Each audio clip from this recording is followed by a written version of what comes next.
5 of the workshop that we're going to do on attachment. And today I think we want to now start getting into the methodologies for managing attachment.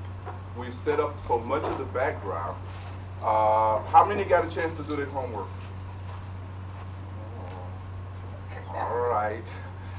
Let me remind you again and again and again and again and again that the only way to take anything out of here is through homework. There is no other way. There just isn't any other way. You do yourself a disservice when you don't do the homework, because you really remain dependent then upon somebody else giving you knowledge about yourself. You won't have any real authentic knowledge about yourself. So you need to do the homework. And those of you who did that homework, please at the break make sure that I get my measly little hands on it, and then you should set up a time so that we can process it, okay? And get all of the juice that we can out of those activities. So you got to do your homework. But I can understand, we find that it's very difficult to find time for anything that even smacks of spirituality. It is very interesting that that is one of the first problems on the path of any kind of spiritual development, is finding time. We're so bogged down in so many other things, you don't find time. If you can't find time to do a little homework, please be very clear. You will not find time to really follow any kind of spiritual path. So you have to do the homework, okay? You have to do your homework. Today we're going to talk a little bit about the methods for managing attachment. We have used thus far so many different definitions of attachment. Let us revisit some of them. The primary one that I want to have stick in your mind is to begin to understand that this attachment is a clinging.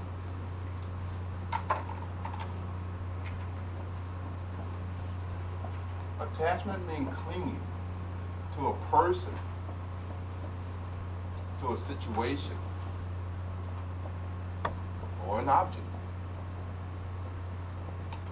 with the intentions of fulfilling your own ambitions. This tendency, this urge to fulfill your own self-fulfillment, your own expectations, is what constitutes the ego. Okay? And this ego then is the basis of all of our personal suffering, with no exception. With no exception. When you suffer, it is because you are contracted. You suffer because you are recoiling. You suffer because you are clinging to your ego. There can be no other basis for suffering. And so we therefore will be talking about ways to reverse this whole process of clinging. Today I have planned on discussing with you some rather radical concepts. So be prepared in some instances here to be shocked. We left off last time, we were beginning to look at karma within the context of your relationships, personal relationships. And so we have to say a little bit about karma. Now, normally we understand karma as meaning action, and it does mean action. Karma means action, but it also means reaction. And it is this kind of part of the karma, your reaction, that has to really be considered on a personal basis. Your reactions, what the Hindus have called your sanskaras, how we react to situations, circumstances, and my position is that these reactions are almost always in terms of fulfilling our ego, with very few exceptions. So we're going to go into a lot of these things today. All right, let us begin now with looking at some of the various methods for managing attachment. And remember, as long as our relationship is characterized by attachment, we will not be able to experience any happiness, nor will we be capable of love. Attachment is the greatest barrier to the phenomena called love. You cannot love that which you are attached to. By definition, you can't love. And that is the whole purpose. We don't really understand this thing called love. Perhaps what we will do toward the end of the last workshop is spend a lot more time on just talking about this thing called love, because very often we have a very wrong concept, a very narrow concept of what it means to love. We all are aware of the fact that to sustain ourselves, we need all kinds of food, though. We need food for the body. And if you look at the spectrum of our being, physical, emotional, mental, spiritual, each of those dimensions of our being require a certain kind of nutrition. And of all of the forms of nutrition that we will have to ingest in order to sustain the phenomena of our existence, the most critical one is that nutrition called love. Love is a kind of food that we must have in order to truly experience human life. It is a form of nutrition, if you will. And it is one of the things that we all need from another human being. Remember, I said on many occasions that everything you want in life, you will have to get from another human being, including life. Not just your physical life, which was given to you through your mother and your father. I'm talking about just the perpetuation and the sustaining of life has to come from another human being, and it has to come in the form of our eliciting from them this energy called love. What is often called the elan vital, vital life.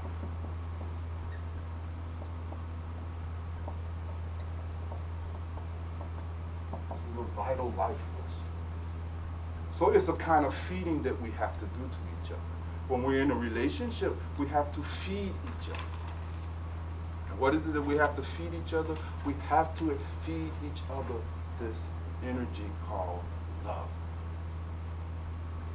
And if you do not feed the other individual whom you are in relationship with this essential food, this vital life force, if you don't radiate in the relationship this vital energy, then that person who's in relationship with you starves. That person who is in relationship with you is miserable. And why? Because you are not feeding that person. If you are in a relationship and you are starving, then again, the person that you're in relationship with is not feeding you. Now, what is it then that causes us to refuse to feed this vital energy called love in these relationships? In fact, what is this thing called love? When we look at it in terms of energy, what is it? Have you ever thought about it? Is love just some kind of attitude that we carry subjectively in us? Or is love something far more tangible, far more real, far more solid? Is it just a psychological phenomenon? Or does it have a physics to it? What is this thing? We get some glimpse of what love is when we can see it as our conscious. It's a conscious process, first of all. It's conscious. Directing of tender,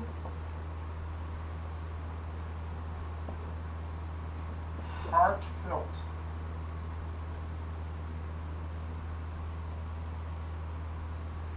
attention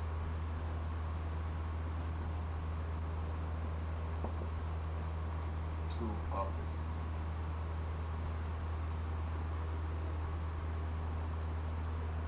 it's a conscious directing of our tenderness and our heartfelt attention to another human being. And you do that, yes, but you only do it occasionally when somebody pleases you. Please make a note. Now, when someone pleases you, for a moment, you come out of your contraction and you allow this energy to radiate from you to that other individual because you are pleased. Your ego is pleased. That person has appeared to have fulfilled one of your expectations. You have to understand the psychology of your expectations and how they dictate your behavior in relationships. So yes, when you are pleased with someone, then no problem. And this vital force, this elan vital, this love, just gushes from you freely. And as it moves from you, what does it do to that other individual? It enlivens them. It enlivens them. If you feed that person whom you're in relationship with, when they have done something that pleases you, then you give them this food. You see? But not otherwise. You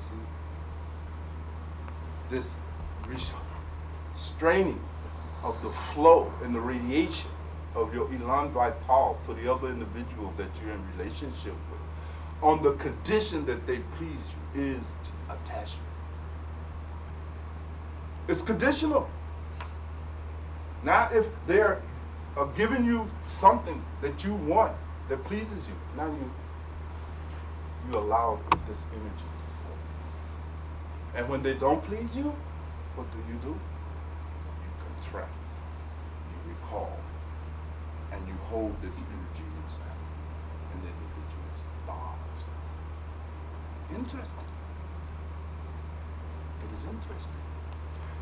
The disciplines that we will be talking about, the first discipline for the management of attachment is called the discipline of love.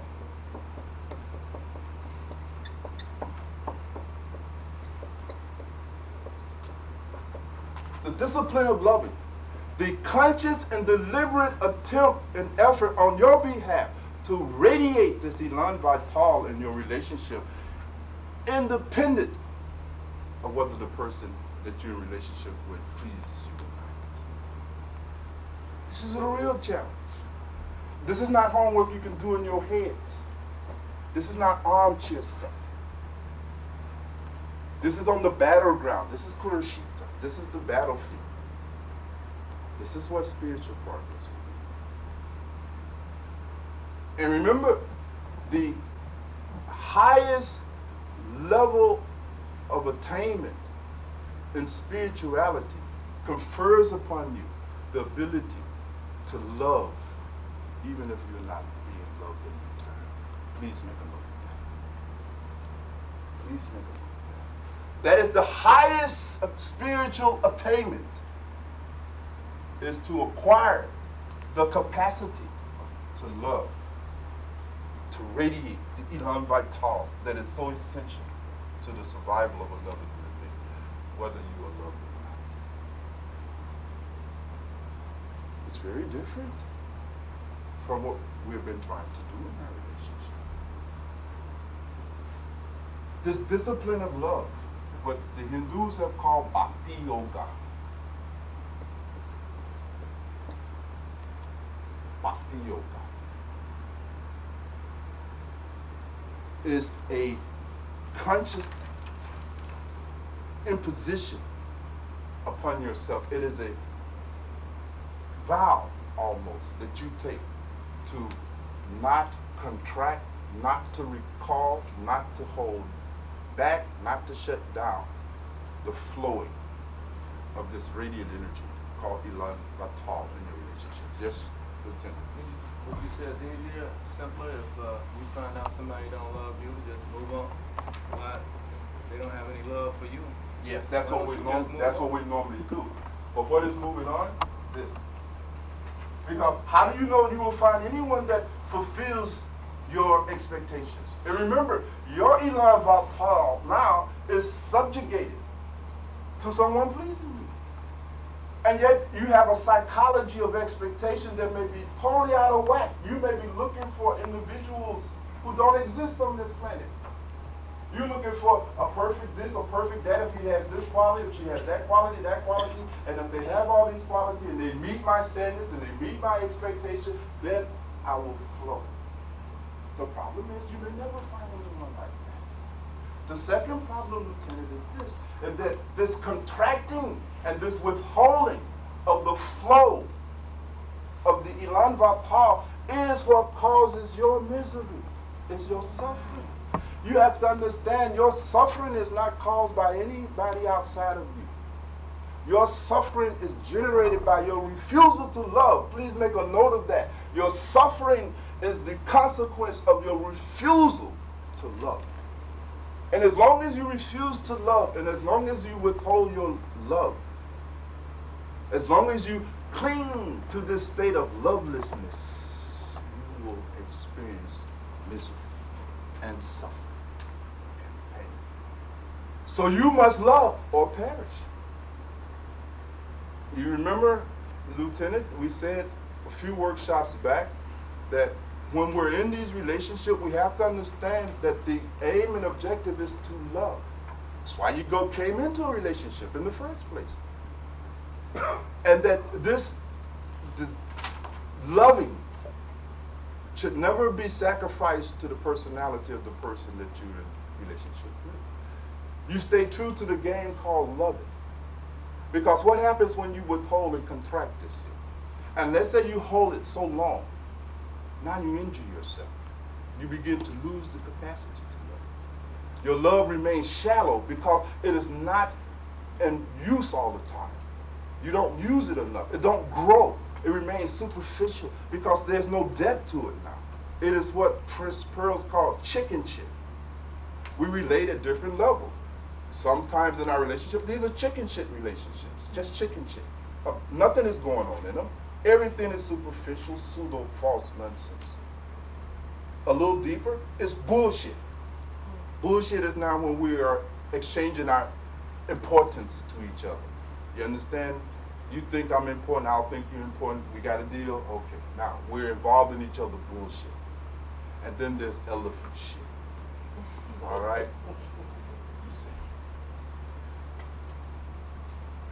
These unfortunate situations and levels of our relationships exist because we give up the idea, what we call the islah, the highest idea of what the relationship should be based on. So it is our refusal to radiate, to demonstrate this elan vital, this love, this conscious directing of this tenderness and this heartfeltness in the form of our attention to another human being. It is the withholding of this action that is the basis of all of our misery and what characterizes the relationship of attachment. We'll work with this some more because it's essential to understand what our aims are, what our ideals are, so that we can continuously try to bring ourselves up to that level.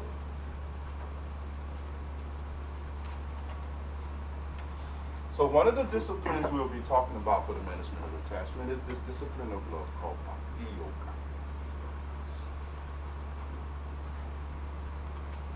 The other methodology that we will be talking about for the management of our attachments and our relationships, so that this state of attachment can be replaced with a state of love, is what in the East has been called karma yoga.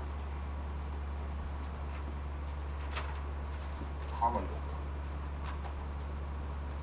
Karma yoga is basically the conscious and deliberate effort to detach the tentacles of your own selfishness from your actions. It is to detach selfishness from will. To have the will to act without the desire to control the results of those actions. It is the conscious giving up of the fruits of your actions. It is to interrupt this clinging process, this control process that we all have, where we try to control the outcome of situations and circumstances. And what are we doing when we're trying to control the outcome of situations and circumstances? We're trying to bring those situations and circumstances into a form where they please us. Again, we're back to pleasing. When we can manipulate circumstances and situations in such a way that they are now pleasing, then what happens? Then this elan vital can flow.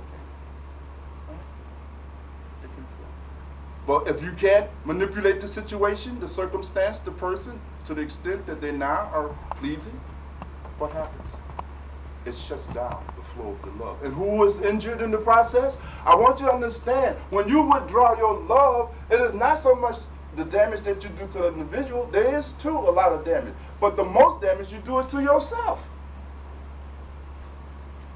To love is an act that you do in your own behalf. Please make a note of that, because you've been thinking entirely wrong. You got this thing exactly upside down. When you love, that is an act that you do in your own behalf. It's for you. It benefits you. So Karma Yoga then becomes one of the second methodologies that we will be talking about for the management of this attachment, the transcending of this egotism that keeps us in these kinds of relationships of exploitation, where we really never have the experience of the free flow of elan vital between ourselves and the other person. And that is what makes the situation truly love, when we both are feeding each other. We both are feeding each other. So Karma Yoga then is training of the will in such a way that you are able to detach yourself from the outcome. Now, these are not easy yogas. These are not easy techniques. I grant you that. You see, they will require 100% of your effort. You're not going to be able to do this in your head at all.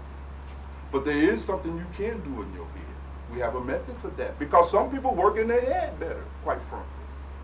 So these mystics have designed techniques for everybody, irrespective of our orientation. The third methodology is called jhana.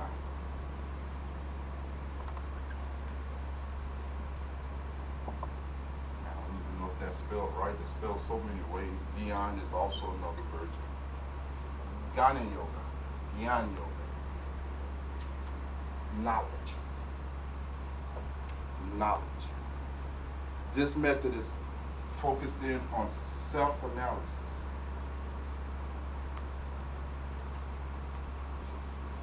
And introspection.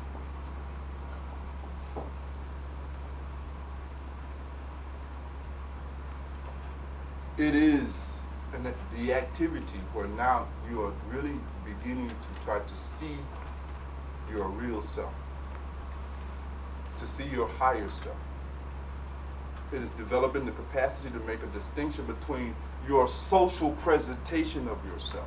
The homework that I assigned involved you really getting a glimpse of the self that you present socially, isn't it? That's your social self. And you present that in all of your relationships. Nothing wrong with it, but that's not who you are. And as you cling to that false image of yourself, you see, then you create all kinds of problems for you as well as anybody else that come in contact with you. Jnana Yoga is developing the intellectual, the mental abilities to shift your identity from your lower self to your higher self. It is a great yoga. It is a great yoga. It requires maximum intelligence, maximum honesty, the ability to see clear. Many perish on this path because they can't see clearly. They can't think. Do you realize how few people can really think? Thinking is a great art. Thinking is difficult. Most of us can't think. You cannot follow a course of thought for more than a fleeting second because your mind is wandering. Your mind is wavering. Every nanosecond your mind wavers. You cannot follow a line of thinking. You cannot follow a line of thought to all of its logical and rational conclusion. You can't do it. You don't know how to think. Your mind is not pure enough to think. To think requires a certain degree of purity of mind. But it is possible through arduous effort and training, one can learn how to think. And then when one learns how to think, then one is fit now to use this method that is called Giyadilok. The fourth is Raja Yoga. Raja Yoga. This is the path of meditation. This is the path of meditation. This is the path where you are now able to, through this process of meditation, actually discover the contents of your unconscious mind. To not only discover the contents of your unconscious mind, but to also be able to purify those contents. So that whatever bubbles up into the conscious mind for acting upon is always clean. Good. And clean of what? Purified of all this egotism. You see? Of all the wrong attitudes, beliefs, values that we function out of on the conscious level. And so these then are the four major methods that has come down from antiquity for the management of attachment in our relationships. So let us return to the first one and let's explore it to some degree. I mentioned to you last time that we're all in a situation where we're in relationships with other human beings. We all are a part of a family. Either we have siblings, brothers, sisters, etc., etc., etc. But you are already in a context, aren't you? Right? And you're in that context because of your karma, in the sense of the consequences of your previous actions. We all have to undergo the consequences of our previous action. This is a law. You can't violate this law. The question is, how will you react to it? It's the second part of the phenomenon of karma, right? How do you react to it? So you're in a situation already because of your karma with individuals who have been customized to challenge you to develop spiritually. Please make a note of that. Every individual in your life that you've had a relationship with, and every individual in your life that you will have a future relationship with, has been customized in order to challenge you in the development, in the practice of this discipline of love, with no exception. However fleeting the relationship may have been. So you have to begin to see these things very differently. So you already have the material to practice these methodologies on, in the form of your existing life that was perfectly designed for you. It could not have been better. All of the opportunities are there. Now, therefore, these disciplines are first to be practiced within the context of your existing relationships, within the context of your existing relationship with that man, that woman, that child, that friend that you are presently in relationship with. Right now, perfect situation to begin your sadhana, your practice, your spiritual living. And how do we practice this discipline of love in our personal relationships?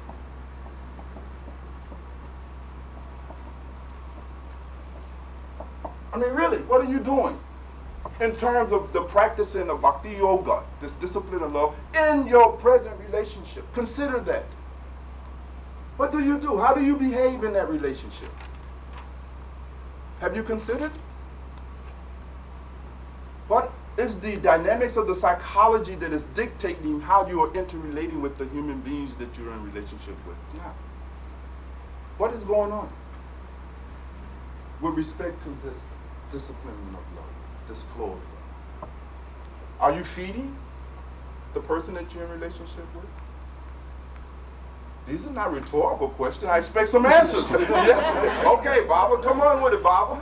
We're not here to play this morning, huh? No. In our personal relationships, I think that we're just totally responding. We're not even living. It's in the sense that whatever they do, then we respond, and that's how the whole relationship is.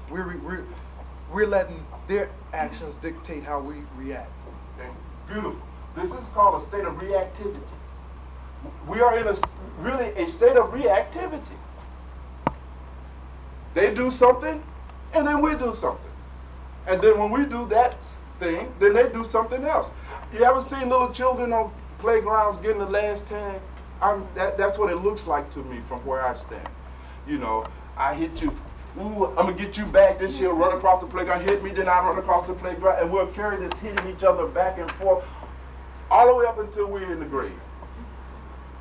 It's kid stuff. That's child stuff. That stuff belongs on playground. It's appropriate when you're 4 or 5 years old. It's totally inappropriate in adult context. But Baba is right. We live on a level of pure reactivity. And what is it that is reacting in these situations? It is our egos. Pure and simple. Egos. It is our egos. The struggle is, I am trying to make this person please me, and that person is trying to make me please them. And neither one of us is pleasing each other. And so then that revenge starts, that urge to get even. What else besides just this reactivity? Baba, that's such a comprehensive term. It really covers a lot of things. Let's break it down. Let's look on the inside of it. Let's look in these relationships, our relationships included, because are we in the exception? Are we all in here saved and we're an exception? Of course not. Of course not. We all have had problems in our relationships. And the ideal is to sit here honestly and openly and let's look at the basis of these problems and see what is going on so that we can, some way, shape, form, or fashion, break this pattern. Because it forms a pattern, doesn't it, Bob? Lieutenant, you asked earlier, this pattern, what are we not experiencing love in this relationship, then we move on to the next one, but then you have not changed. It will be the same mess.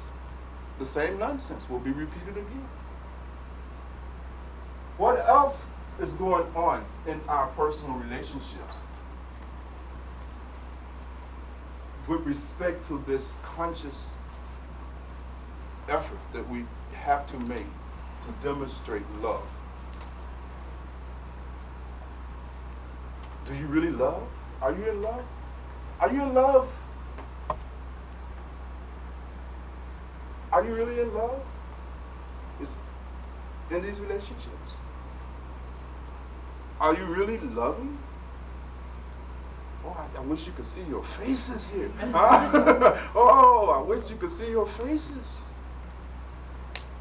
Yes, Tony. I want to say that, a couple of weeks ago we spoke, and you brought out a point to me. I'm in a relationship, and my silence, I thought, was showing compassion, and actually, it wasn't showing compassion at all. And that little experience had helped me because we sometimes don't like to say how we feel, because we feel, well, if I say this, how the other person's going to react. And I think a lot of times in relationships, that's just such a cruel thing to do to another individual, because I don't want to say this because it may make you feel bad, but by me not saying it, I'm carrying an attitude about it. And ever since you brought that, pointed out to me, I found that it really helped me, because a lot of times in how you present an individual, they're already aware of it. Sure. Yeah, I know I got that problem, so Yes, now you know. Now you know. Whereas instead of trying to hide it, I felt that, I mean, it was a simple experience to do, but I didn't want to do it, because I kept thinking, well, I don't want to hurt this person. I had no right to hurt this person. And actually, I was hurting myself, because my silence was eating me up. Your silence was a tool. Your silence was a way of dramatizing your restraining of the flow. See? wasn't flowing. See, what I want you to look for, I want you to feel for this, and this is a little different perhaps for you, because I'm sure that for many of you, it is a new way of looking at relationship. But I want you to reflect in your mind and look in your memory, assess how you are functioning in your relationship, and see to what extent you are really contracted. See to what extent you have really recoiled in that relationship. See to what extent you are really holding in your love. I want you to really see that. I want you to get in touch with that. Tony says that she does it sometimes. She holds it in and disguises it as an act in the other person's behalf. I'm holding back the flow of my elan vital, and I'm not going to feed you this love. I'm not going to give you this tender, heartfelt feeling in the form of my attention to you for your own benefit. This is madness. How could the withholding of this tenderness, this love, possibly be beneficial for the other human that you're in relationship? Yes, sister. More than worried about the other person, I've been worried about myself, so I keep a scorecard. And so you give, and I'll give. Yes. And then you give again, I'll give again. But I'm waiting for that payoff before I give it out. Yes. I'm not going to make a phone call unless you've made a phone call. Yes, yes. Yeah. That's what I'm talking about. That is restricted. That is recall. That is holy. That is the tendency to be transcendent, so that you will continuously flow. You continuously flow. You see, so that there's no interruption. It requires great spiritual maturity.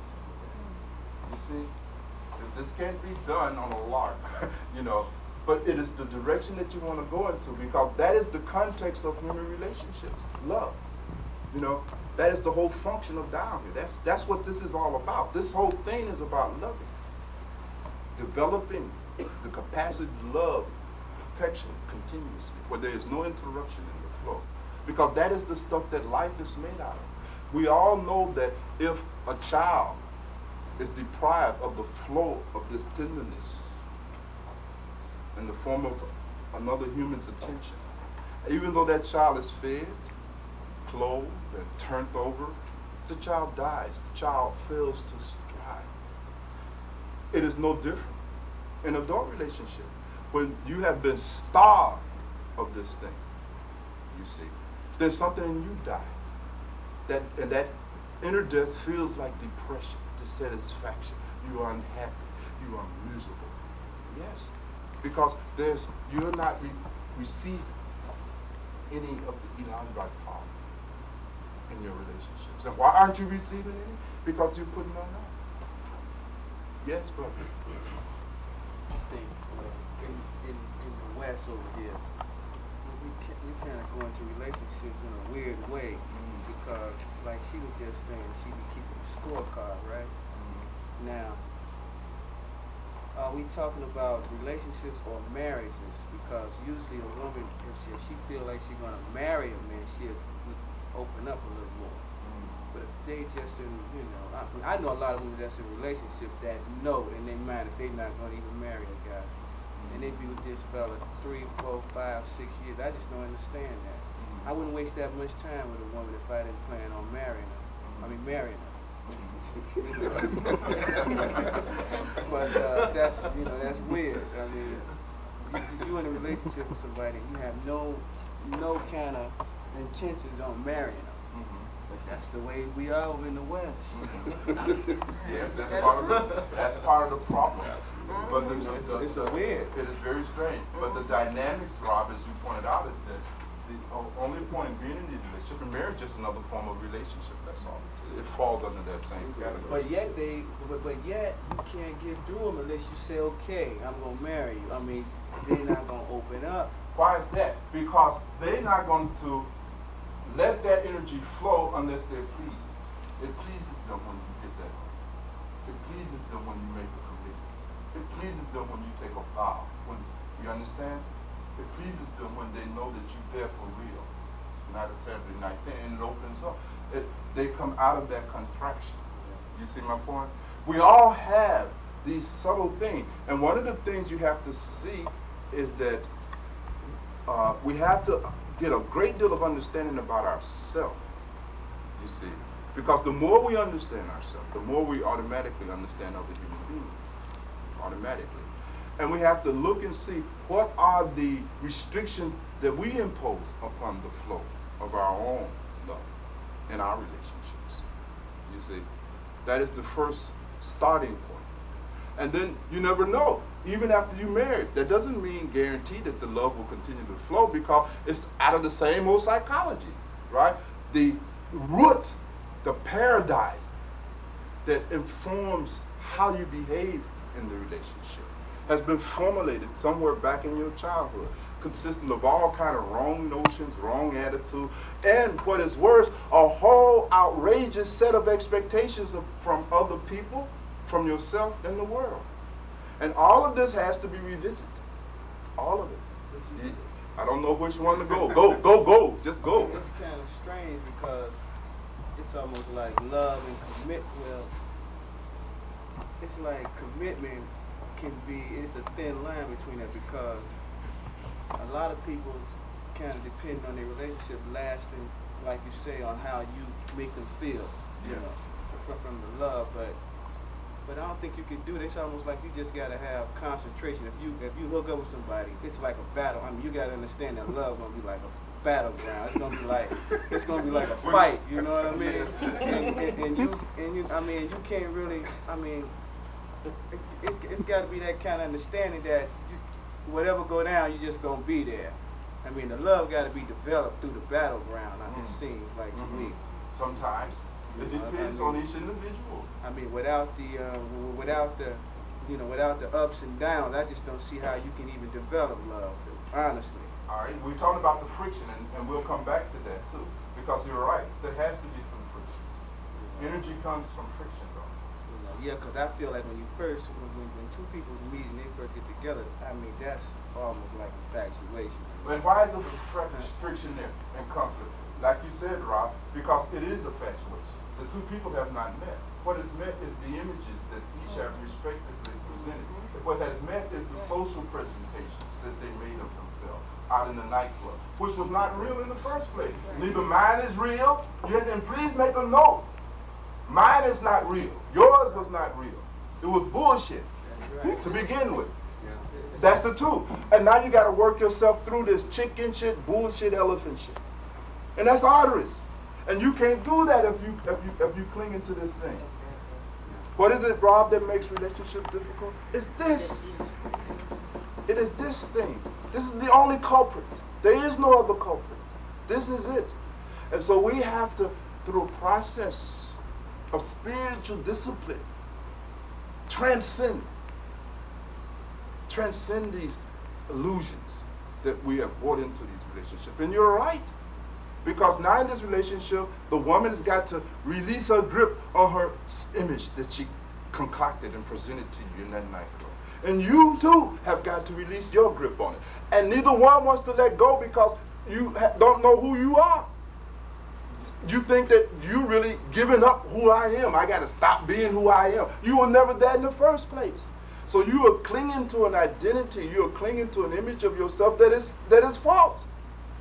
And this clinging turns into banging in these relationships. And even once you get past that, now you're going to have to go to the deep stuff, the ego contents, ego mythology. Now that's deep, and that's hard to deal with.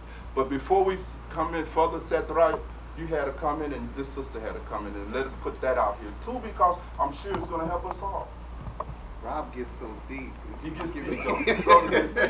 But the brother been he's been deep in it. No, but one of the things in which that I thought of was the self-gratification in which that we all have in relationships. Yes. Because to be perfectly honest, when we start off with relationship, we're making a checklist.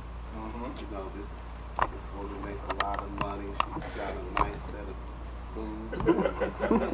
And the truth of the matter is that we're just going into this love thing out of our own idea of not trying to be lonely, to find companionship initially. And this pure love, the love in which that you talked about, the bhakti love,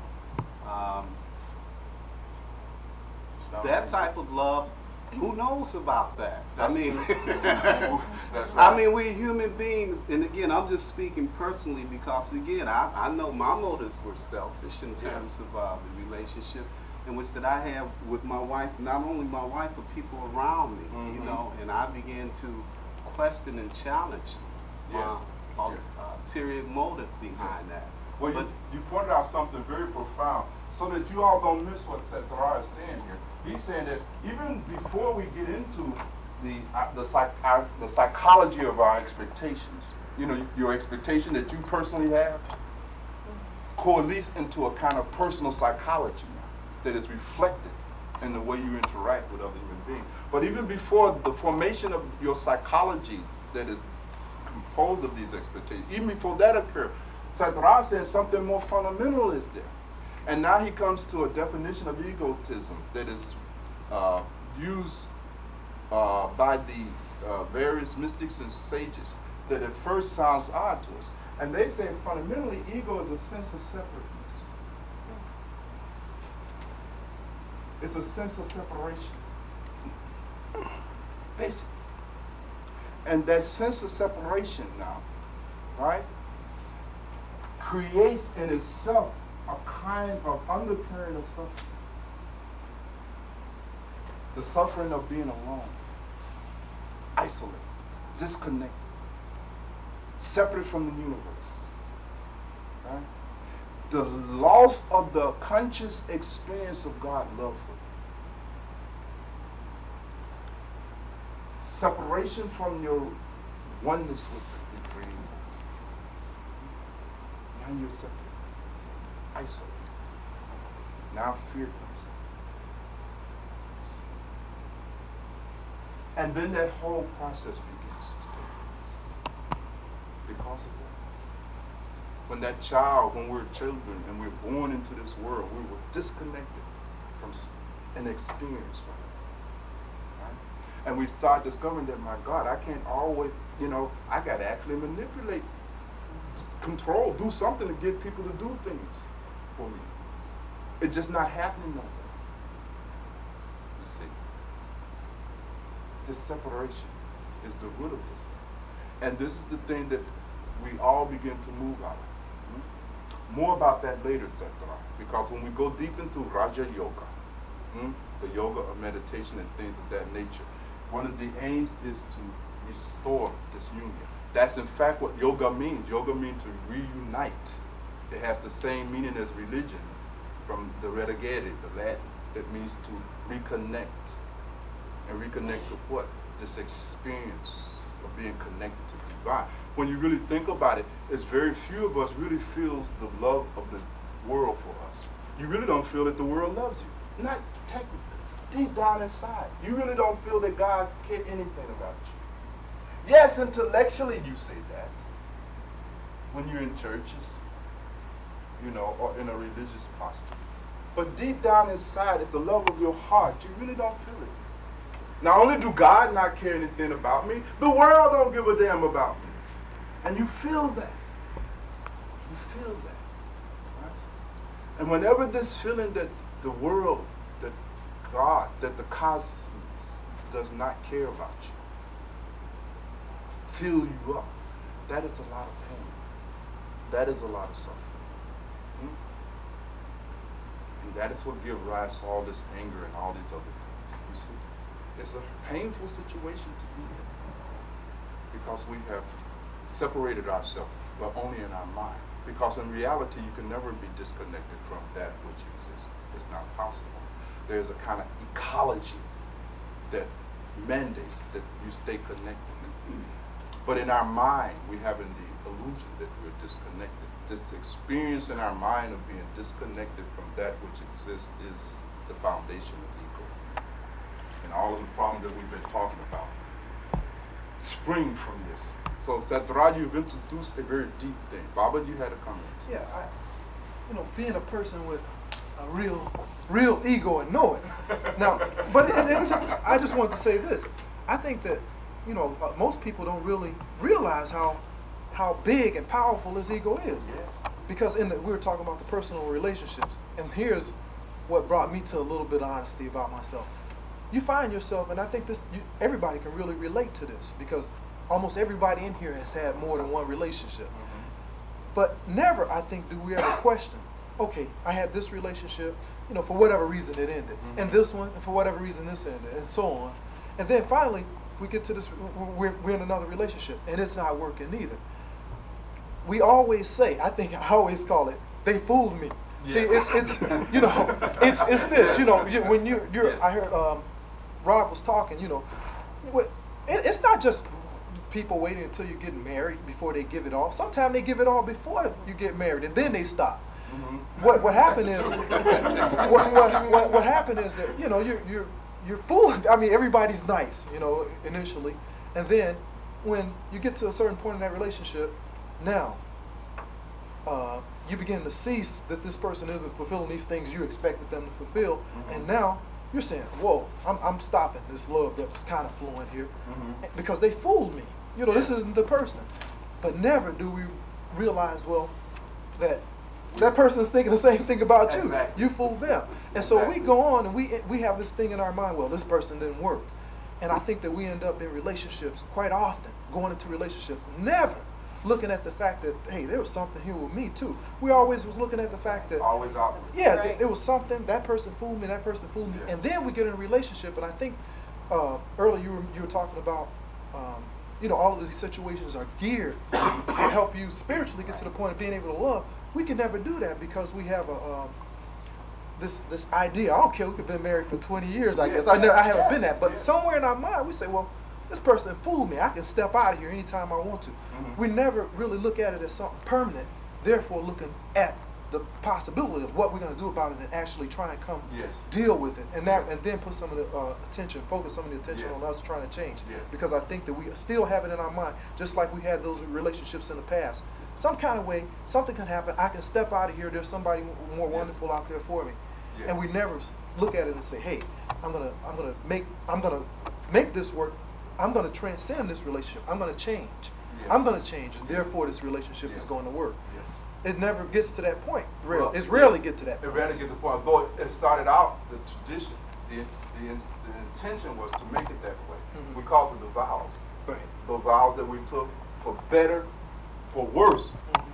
Again, it was trying to create in the participants a certain awareness, a certain level, a certain transcendence of good and bad. That you're in the relationship and you're there now, and it's no longer based on whether things are going good or things are going bad. I'm here, whether good or bad. It was to try to create it. If you could make that vow heartfelt, from your heart. Marriage is a relationship of hearts. It's not legal, it's heart. Put it in the legal context for practical purposes, but essentially it's of the heart. For better or for worse, in sickness and in health, look at all of the dualities, all the polarity that's going on here. And until death do us part. Until death. Not until I get tired, not until I get frustrated too much, until death, which means you're playing whole out, 100%. Because there is no other way to play the game and win. Now please understand me clearly here, because a lot of us are not clear on this. Unless you play this game of love 100%, you do not win. You do not get a taste of what these mystics intended to be tasted in these experiences. You don't get it, just as Baba said, because you're withholding. You see, you're in the attachment. Now when you are in attachment with a person, then it's just as you described. I'm in attachment, meaning that my whole purpose in existing here is to somehow manipulate you, control you in such a way that you please me. And if you don't please me, then I am entitled to get out of this relationship. That's attachment. That's all that is about. And I'm going to stay in this relationship with you as long as you're pleasing me. If you can please me, you know, 95% of the time for 30 years, I'm going to stay with you for 30 years. But even if I stay for you 30, you can stay in a state of attachment for 30 years. Why not? They do it all the time, you see. But that's not the real state, is it? Right? It's exploiting you. It's exploiting each other. That's attachment. That's attachment.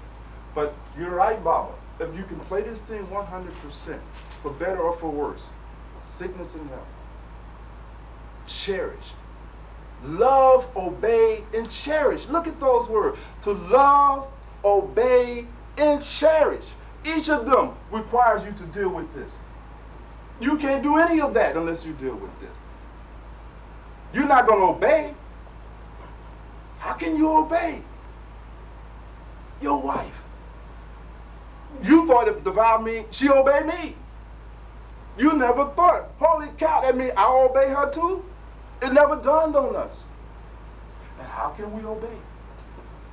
Because all of us think we're right. That's one of the characteristics of ego. You know that thing in you that makes you feel you right all the time? Even when you say you wrong, you secretly believe you right. You see? You can't get away from it. That's how ego is, right? I might say I'm wrong for purposes of appearing humble. That's a great social presentation, right? But deep down inside, I don't think I'm wrong. And how do I know that? Look at my life. You won't see any change, no transformation, period. At all. You'll see the same old bullshit. So these words that make up the vow, and the words are similar across cultures, across time. It doesn't matter, you know. All are trying to get the participants to rise to a certain state. Even in a polygamous society? Even in a polygamous society. In a polygamous society, most of these polygamous society came about for practical purposes. In ancient times, men fought wars and they were killed in large numbers just like now, right? And when society was more based on small communities, you see, then you had to have different kinds of relationships going on. If there's a smaller community and there's no cities and urban situations yet, you can't have all these women out here with no men and no fathers, you know, so polygamy sprang into being. And it was never so much associated with promiscuousness. In the West, we associate polygamy with promiscuousness. And they're very different things, you see. But even in those relationships, the vow was the same. You know, for better, for worse, in sickness and health. And until death do us part. Now that's powerful. Now, when you can move into a relationship like that, then you can do this discipline of love. Then you can do this bhakti yoga. Because the highest spiritual practice is being in a relationship, loving, radiating, demonstrating your love, even if you're not receiving it. That's tight. That's tight. That's very tight, isn't it? Yes, sister. I mean, what do you think? You stay in a relationship and love the person and they're not loving you at all? What I'm saying that the whole aim and objective of the practice of the discipline of love that I am referring to as bhakti yoga is an act in our own behalf, because our objective is to never interrupt the flow and the radiation of our love, our elan bhakti. But if a person has no love for you, yes. then I mean, I'm not saying yes. that you should say, oh, I hate you, and, you know, I'm going to yes. attempt to destroy you or something. Yes. You should, but I think, don't you think that it makes sense to say, well, while I love you and I think you're a great person, I need to move into a more positive environment? That's what Lieutenant was suggesting, that you might want to do that. And I suppose it depends on what level you at. If I'm in a relationship fundamentally so that I can get something, then that makes sense. Because that's why I was in a relationship in the first place. I was never in a relationship just to give. It was business. It was a transaction.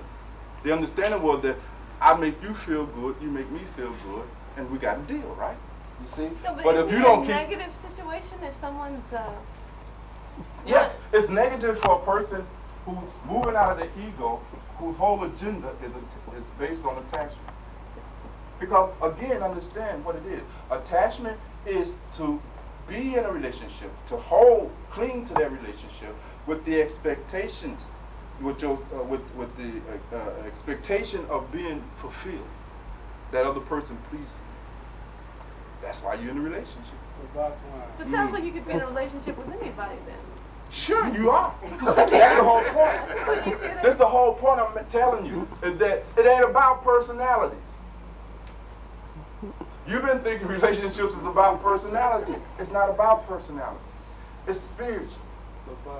Yes, brother. I know this is radical. So come on, I mean, let's get it all out today. This is a radical. The good thing about the Creator is he lets the whole world know that there is such a thing as a universal truth that's not in books and that everybody can see. So if you are in a relationship and you with somebody that's acting a damn fool, there is a point that you shouldn't go beyond with. Now, I'm not saying that you allow yourself to be harmed. Please don't misunderstand me. I think that's what she. Yes, you don't allow yourself to be harmed. What I'm simply saying is that you don't want to ever shut down, right? Yeah. And lose your capacity to your love equanimity. I know for no person. Right. Doesn't mean you stand there and get your head beat, and that's not loving. That's a wrong concept of love. She'll put your light No, out. because sometimes, but listen to me. That's right, Rob. Sometimes out of this loving, you discipline. Right. Sometimes out of this love, you get angry. You throw a fit. Yes. But at no time, you see, have you violated the deeper relationship. You see, you do what has to be done. You react. You see, this is not some kind of imaginary situation. You see, you have children. Sometimes you whoop their butt. Doesn't mean you don't love. That underlying thing is there. It ain't going nowhere. There's no abandonment. What you were saying is that the moment I feel that this person is not really pleasing me anymore. Well, you don't want to, I'm not saying the moment. But the moment. Well, 2 weeks later, right? Once my patience has been exhausted and I can't take no more of this lovelessness, because that's what you're experiencing. That's how you process it in your mind. This person is not loving. This person don't love you. And now, what do that mean when you say somebody don't love you? Really, what are you talking about? Let's look into it. What do you mean when you say somebody's not loving you?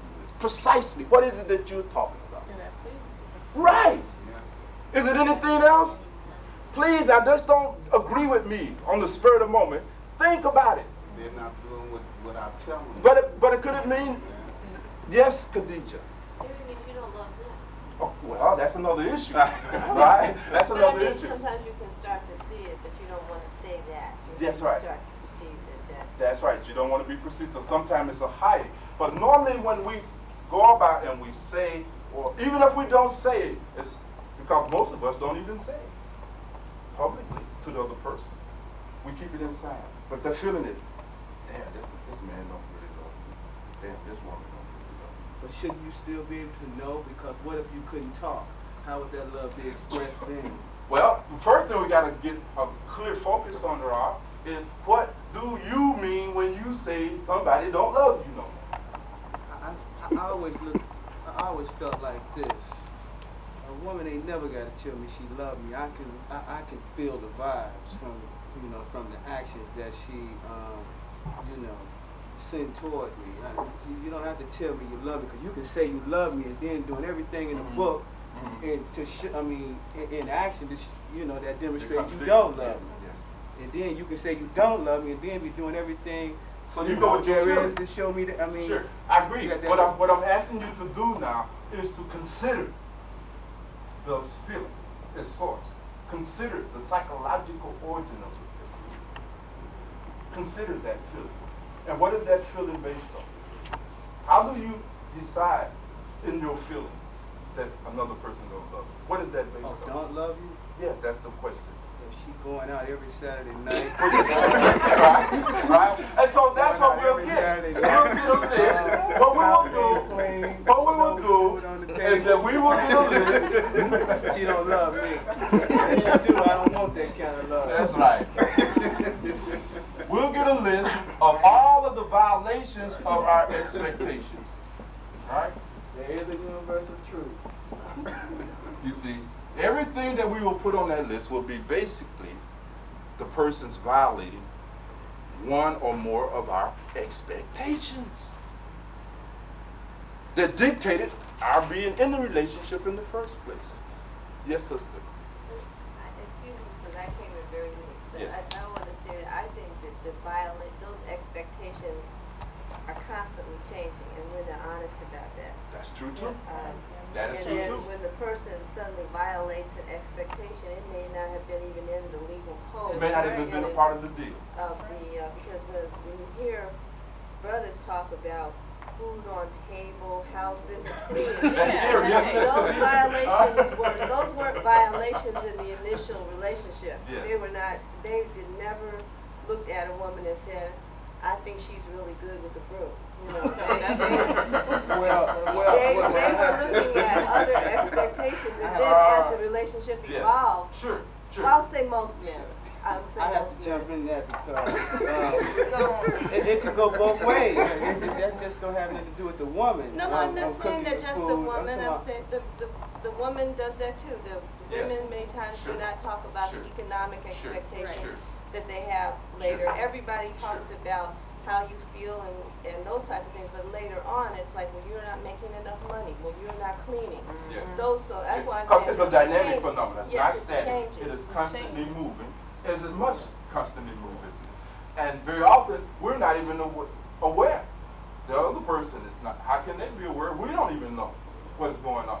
But before we take break, the thing I want you to really consider here, I want you to really consider, no matter how you rationalize it, and all we're trying to do is rationalize and justify our expectations that we hold for other people. That's all. As if you know how another person should be. As if you know that which is best. Look at the arrogance of that. Look at the arrogance of that. Right? This is how you should be. Because that's essentially what you're saying. You shoulding all over this person. Right? You're shooting on that person. And it's deep. It's hard. Please understand me. Please understand me. This level of self-analysis is difficult. This is hard. Because you're going to have to be wrong. And I already told you, your ego won't let you be wrong. None of our egos will let us be wrong. That's the nature of the ego. But just like Bhagwan, we have Yes, I'm gonna let these. We're gonna get ready for our break, but I'm gonna let these people in here work with you on break on that one. But let me just go ahead, Rob. We'll take a last comment. just like you have to nurture your life force in your body. Yes. Through breathing and meditation and Yes. things like that. It's a certain way you have to handle a relationship to nurture that love too. If you want that love to be vibrant.